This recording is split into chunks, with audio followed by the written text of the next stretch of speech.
আপুনি যেতিয়া এই ভিডিঅ'টো চাব, এই ভিডিঅ'টো চালে আপুনি নিজেই গম পাব যে জুবিন গাৰ্গৰ নিচিনা মানুহ এজনক এই জধা মূৰ্খকেইটাই নি মাৰি যে পেলাইছে তাৰ এইটো জ্বলন্ত উদাহৰণ। চব ঢলং ঢপংকৈ তেওঁ খোজ দিছে, খোজ কাঢ়িব নোৱাৰা। এই জধা মূৰ্খকেইটা দেখা নাছিলে, কেলৈ ৰখাব নোৱাৰিলে?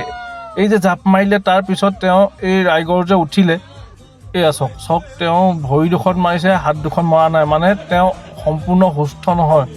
আৰু যি এজন ওচৰলৈ গৈছে সিও গৈ পেলাই যে তেওঁক মানে অকণমান ছেফটি কৰি লৈ আহোঁচোন ওপৰৰ পাৰলৈ, ওপৰৰ পৰা ভিডিঅ'হে বনাই আছে।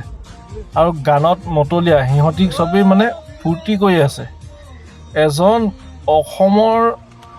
অসমৰ হিয়াৰ আমঠু তেখেত 3 মাহৰ মূৰে মূৰে মেডিকেলাইজ হৈ আছিল আৰু ডক্টৰে তেওঁক ৰেষ্টত থাকিব কৈছিল।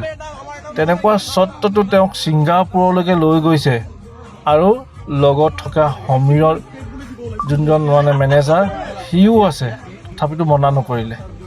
এয়া চাওক, এইজন বহি চাই আছে আৰু সেয়া তেওঁ তললৈ মূৰ কৰি পৰি আছে।